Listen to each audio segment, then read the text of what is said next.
Hey guys, it's me. It's Queen Osset Haru, and thank you for joining me for another wonderful edition of Ask an Aquarius. If you haven't already, please hit the red subscribe button and smack the bell.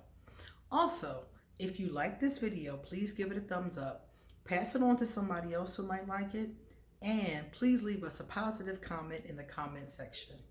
Also, don't forget to stay to the end of the video because I'm going to read out two of my favorite comments. So hang around to see if maybe one of your comments was one of my favorites. All right, guys. So I was asked this really amazing question.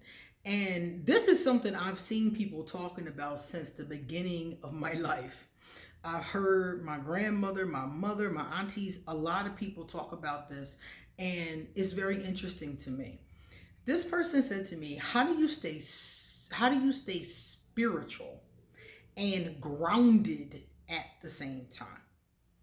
Everybody knows those people. My mother would say they're so heavenly minded that they're no earthly good.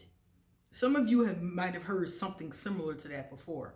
But basically the idea is that they are so of the spirit, meaning they're so into church, they're so into the word, they're so into that whole spiritual thing, which isn't a bad thing, but they're so into that they're not really grounded, you see.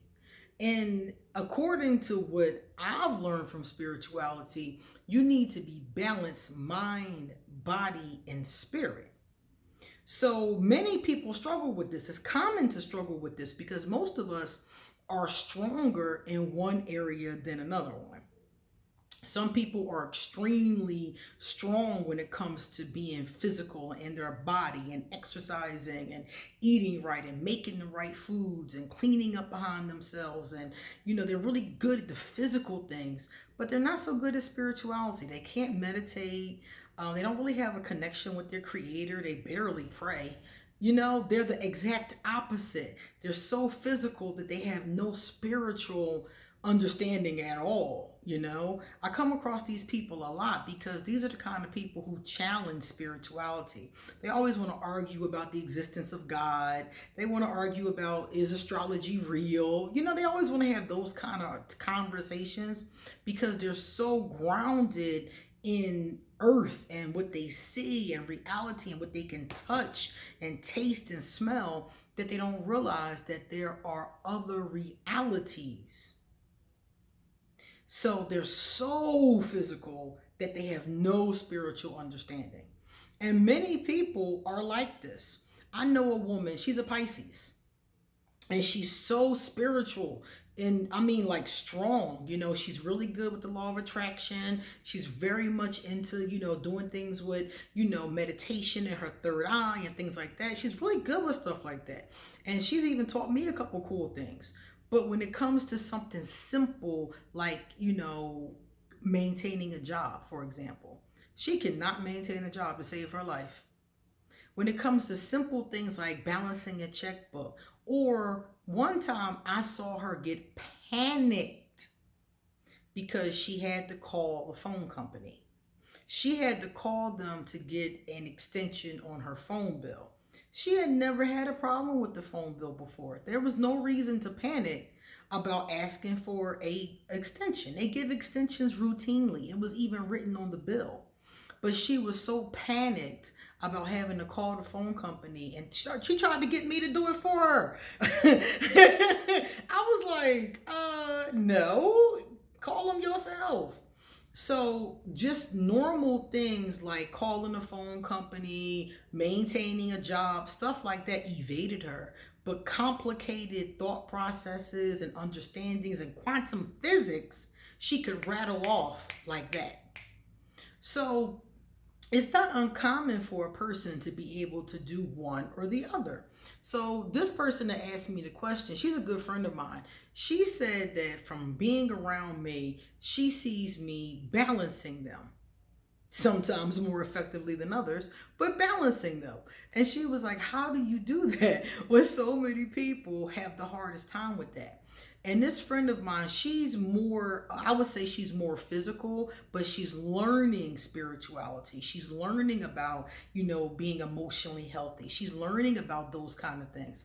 So she's like, how do you balance that when so many people fail?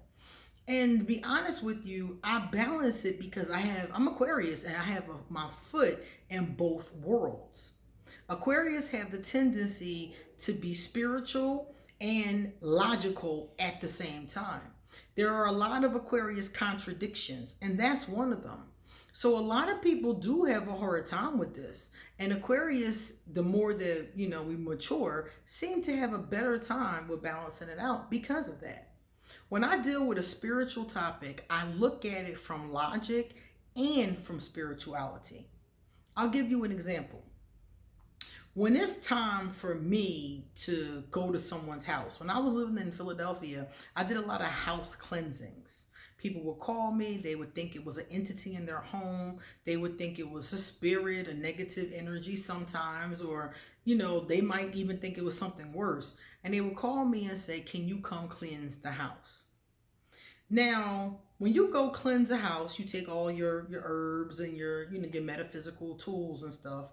And I would go to the house. The first thing I would do is try to debunk if what they were saying, and debunking is when you figure out if what they're saying is a spiritual thing, like a ghost or something like that, or if it's the pipes, if it's the roof, if it's mice crawling, through the walls and they sound, because one of the things people will tell you is they hear scratching on the walls. Now, if a person hears scratching on the walls, they either have a rodent problem or they have a demon problem.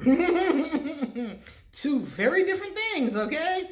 So the first thing I try to see is it logical? Is it mice? Is it the next door neighbor? I try to see what exactly is this. A lot of people jump right to conclusions. Oh, it's a ghost in the basement, or it's a spirit, or it's an earthbound spirit, or it's a negative entity. I don't jump to that conclusion. I look to see what it is. One of the things I learned when I was in college, I had to take this class that I really didn't like, and it was called Research Methods. It wasn't that it was a bad class, it was a brilliant class, but it was a hard class, and I needed to pass it to get my degree. So it was a lot at stake. And one of the things that I learned in that hard class was not to try to prove something one way or another, to just look objectively and see what is really going on here. So when I go into a home, I just go to see what is. And sometimes it's not spiritual. It's just not. And sometimes it is. It depends on the situation. But I go in objective. I don't go in with my paranormal hat on. I go in with my objective hat on. What is going on here? I don't assume it's one thing or another. So what I've learned, and this is why I'm able to do this, I've learned that they're both important. So I have to do my best to maintain both. I can't sit here and meditate and pray all day. As much as I would love that, I can't do that. I have to work. I have to pay my bills. I have to have a job. I have to be practical. So because I'm Aquarius and because I know they're both important, I work on them both simultaneously. So I would say the way to stay spiritual and grounded is to know that they're important and to work on them. I'm also from the hood. For those of you who can't tell, which I'm sure most of you probably can, I'm from the hood. One thing Voldemort said to me one time, he told me I was always going to be a hood rat. That's what he told me. And I said a couple choice things back to him, but it made me laugh because he's kind of right.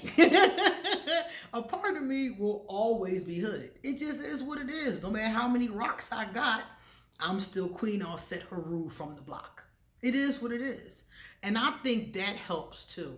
I think keeping that or holding on, not so much to, the hood aspect of it, but to the lessons that I learned from the hood. And that's why I hold it, because a lot of people get, to where I'm at and higher, and they forget all of that. They're not street smart anymore. They forget about the Gerby Gerb. They forget the Gerby Gerb. How can you forget the Gerby Gerb? How can you forget the nonsense that can go on? And a lot of them do. I heard Tiffany Haddish telling a story about Jada Pinkett, and she said that she had got a rental car, and she went to pick up Will and Jada Pinkett Smith from wherever they were. And she said Will jumped in the car. Will is he's a Libra. So you guys know Libras are pretty easygoing. He jumped in the car, started playing, chilling, And Jada got in the car and was like, "Oh, is it safe?" And it made me laugh because Tiffany was like, "Jada, you grew up in Baltimore." Now, anybody who knows the hood knows that Baltimore is the hood, okay? Not the whole thing, but every part I've been in, okay? So I was laughing when she was like, "Oh, is it safe?" Girl, you probably done rode in. Come on now, let's keep it real. I'm sure you rode in cars that weren't even that nice. Seriously. So I feel like some people lose it. And I feel like it kind of makes sense for Jada because she's been famous for a long time. I'm not famous. So I'm still very much, it's right there for me. But I feel like even if I was as famous as the Smiths, I believe that because it's important to me, it's something that I would always hold on to and remember the importance of being grounded. One of the things you learn when you grow up in poverty, you learn how to be grounded. You know how to be grateful for the things you have. In a lot of cases, everybody doesn't, but I learned how to be grateful for what I have.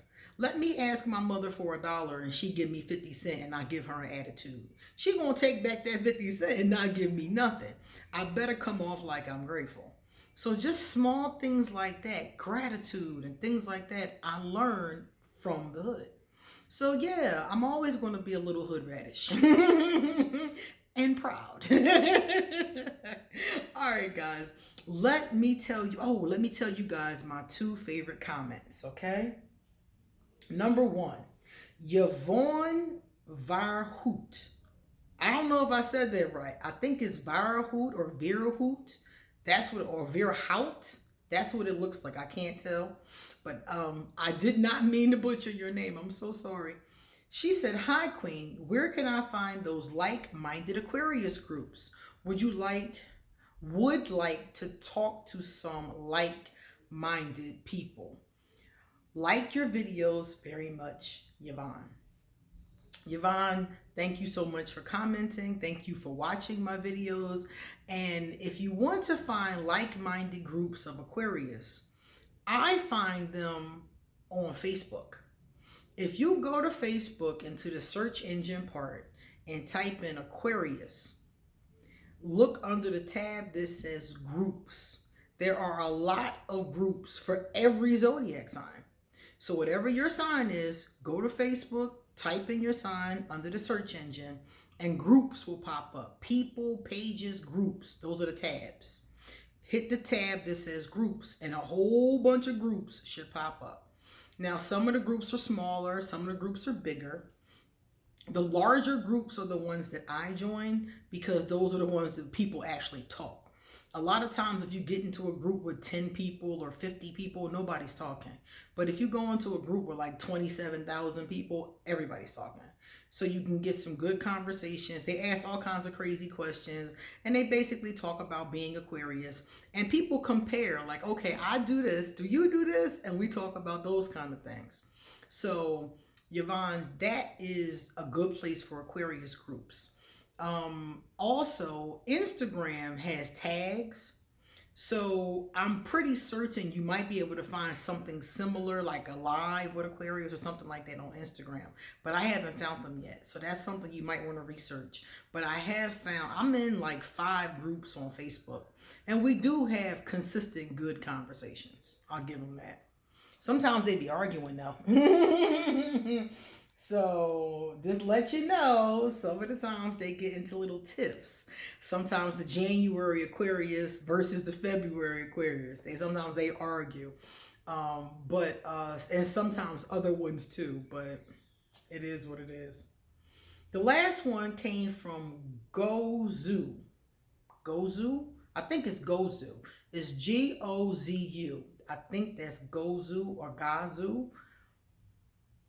This one says, this person publicly subscribed 2 weeks ago. So welcome. Oh my gosh, you're brand new. And this male or female, I can't tell which one, let me know which one you are, said your videos are soothing. Thank you so much. Thank you for subscribing. Thank you for commenting. Thank you for liking. Thank you for being here. Thank you so much. And thank you for finding my videos to be soothing. You guys know I have a lot to say. So it's good to know that my voice is more on the soothing side than not. All right, guys, if you would like to get a reading done, please email me. If you have a question for Ask an Aquarius, a general question, please inbox it to me or send it to me or put it in the comment section. I read every single comment. So just know that your thoughts and your feelings do not go on deaf ears. And I generally respond to them in some kind of way. The only time I don't is when they're ignorant. If they're mean or they're rude or they're ignorant or attitudey, I don't even bother with them. I just delete them. But anybody else, I read every single comment and I either respond verbally or give it a thumbs up or something like that. Every once in a while, I get a comment that I can't co-sign, so I can't give it a thumbs up. I don't want to be rude and give it a thumbs down. So I just kind of leave it there. I just kind of leave it there and be like, okay, well, that's your opinion. Okay. And I just got to move on. So I try to make sure I at least let people know that I do see the comments. I think that's really important. When people take their time to leave love, I want you to know that it's received. All right, guys. Come back soon because I got a lot more to say. See you later.